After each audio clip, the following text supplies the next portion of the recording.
Team India रविवार को Australia से वर्ल्ड कप क्रिकेट का फाइनल मैच खेलेगी। जोधपुर के एक समाजसेवी ने भारत की जीत की कामना करते हुए जीत के बाद रामदेवरा तक पैदल यात्रा करने की घोषणा की है। भारत आईसीसी वर्ल्ड कप के फाइनल में पहुंच चुका है और फाइनल में उसका मुकाबला होना है 19 नवंबर को ऑस्ट्रेलिया से। इस भारत के फाइनल में पहुंचने से क्रिकेट प्रेमियों में ज़बरदस्त उत्साह है और वो उम्मीद कर रहे हैं कि भारत इस बार वर्ल्ड कप जरूर जीतेगा। हमारे साथ जोधपुर के एक ऐसे युवा हैं, कहूँगा मैं उनको, हैं जिन्होंने घोषणा की है कि अगर भारत वर्ल्ड कप का फाइनल जीता है तो वो जोधपुर से रामदेवरा तक पैदल यात्रा करेंगे। हम बात करते हैं उनसे। करण सिंह जी राठौड़। करण सिंह, आपने घोषणा करी है भारत के जीतने पर रामदेवरा तक पैदल यात्रा की। बिल्कुल सर, 19 नवंबर को अगर भारत फाइनल जीतती है तो मैं वोटिंग करके 25 तारीख को 26 तारीख से जोधपुर से रामदेवरा पैदल यात्रा करूंगा, जो 6 दिन की मेरी यात्रा होगी। पहले आप मतदान जरूर करेंगे? हाँ बिल्कुल, पहले मतदान करेंगे देश हित में, फिर पैदल निकलूंगा। आपको क्या उम्मीद लग रही है भारत का जो इस वर्ल्ड कप में प्रदर्शन है? आपको लग रहा है बिल्कुल कि आपने जो मनोकामना मांगी है पूर्ण होगी? मैं बाबा से आज तक जो भी मनोकामना मैंने मांगी वो सब पूर्ण हुई। चाहे 365 दिन रक्तदान शिविर की हुई, 365 दिन मेरी भजन संध्या चल रही उसकी हुई। तो मैं कल रात को ही हमारी एक 322 भजन संध्या बाबा के मंदिर में थी। सब भी कुछ ना कुछ मांग रहे थे, तो मैंने यही मांगा कि बाबा भारत को इस बार विश्व कप जिता दे, मैं आपके दरबार में पैदल आऊँगा। आप क्या क्रिकेट के फैन रहे? आपका पसंदीदा खिलाड़ी कौन है इंडियन क्रिकेट में? रोहित शर्मा, पहले सौरभ गांगुली, उससे पहले कपिल देव। विराट कोहली नहीं है आपके? ठीक है, पर आपने पसंदीदा पूछा, एक ही होता है।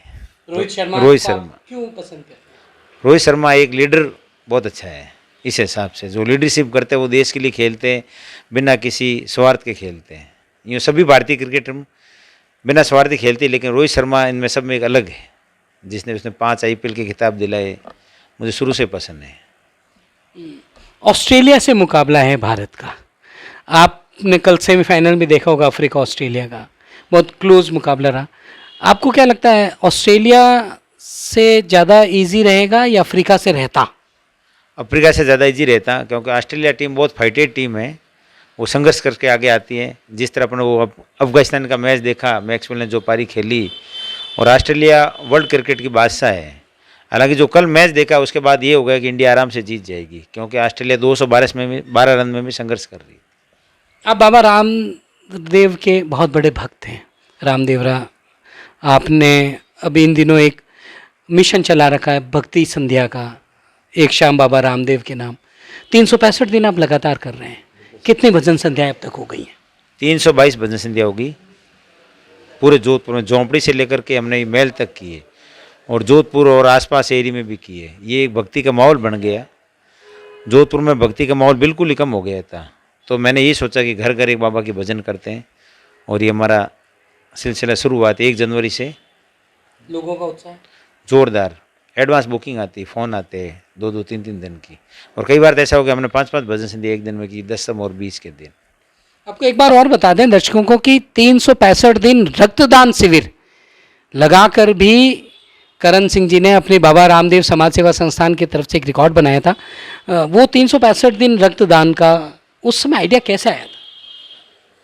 हर बार ब्लड बैंक में हम रक्तदान कर देते, तो फिर भी ब्लड की कमी रहती है। उस समय जोधपुर में कोई रक्तदान करते नहीं थे, तो ये 2013 की बात है। तो मैंने सभी जोधपुर के युवा और मेरी संस्थान के सदस्यों से मिलकर ये कहा कि अपन रक्तदान करते हैं। मैंने मिशन रखा था 365 दिन का, जितने ब्लड होंगे वो भी काफ़ी, लेकिन बाबा की कृपा से रोज़ 20-25 रोज़ 25 यूनिट रोज़ आते हैं, तो एक अच्छा माहौल बन गया। आगे से आगे जिस तरह भजन संध्या का ये चला, आगे से आगे बुकिंग होती रही, उसी तरह वो भी रक्तदान में आगे आगे बुकिंग होती रही, और 365 दिन भजन संध्या हुई, सॉरी रक्तदान शिविर हुए। और रक्तदान शिविर होने के बाद जोधपुर में आज रक्त की एक तरफ से बाढ़ आ गई है। जोधपुर सबसे नंबर 1 है राजस्थान में रक्तदान करने में। मुझे एग्जैक्ट तो याद नहीं है, एक ऐसा आपने एक प्रण भी लिया हुआ था जिसके पूरा होने पर आप अपने घर गए काफ़ी कई वर्षों बाद, वो क्या है? वो सर, मेरे घर में किसी के भी पहले बच्चा नहीं होता था, 7वीं पीढ़ी पहले, तो घर वालों ने मांगा था बच्चा, कि जो भी बच्चा होगा सबसे छोटा बच्चा हम बाबा के नाम पे कर देंगे, ना वो शादी करेगा उसको साधु बना देंगे। तो मेरे 6 पीढ़ी तक तो लगातार साधु बने। मैं 7वां हूँ जिसने साधु ना बन करके समाज सेवा में आ गया। उसका हमारा रूल रहता है कि हम घर के बाहर निकलने के बाद में शादी भी नहीं कर सकते, घर में कोई मौत मरकत होते फिर गांव में नहीं जा सकते। वो 25 साल का हमारा रहता है। तो मैं 25 साल बाद अभी 10 मार्च 2023 को गाँव गया था। 25 साल तक आप अपने घर वालों से दूर रहे? बिल्कुल 25 साल तक मैं मेरे आपको भी ऐसा बीच में लगा नहीं कि मैं हाँ रहता था, फिर भी एक बाबा ने प्रण दे दिया तो मैं अकेले रहता हूँ। और आज भी फिर मैंने ये रखा, तो इसके बाद मदर फादर की तो मेरे बचपन में डेथ हो गई थी जब मैं 3 साल का ही था। फिर सभी भाई है तो भाई सब अपनी अपनी नौकरी में रहते हैं, तो फिर अब ये अकेले रह गया हूँ और मैं अभी वही परंपरा आगे चला रहा हूँ, कभी भी सेवा में रहूँगा। 25 साल बाद में हालांकि शादी वगैरह सब कर सकते हैं। अब मेरा जो सबसे छोटा बड़ा मेरे से बड़ा भाई है उसका सबसे छोटा है, अब वो प्रण कर रहा है, लेकिन मैंने भी वो प्रण चालू रखा है अभी।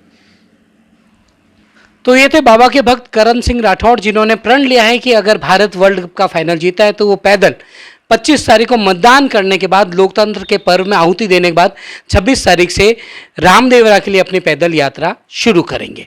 हम तो यही चाहेंगे कि भगवान इनकी इस मनोकामना को जरूर पूरा करें। यशपाल सिंह के साथ अजय अस्थाना, चैनल 20।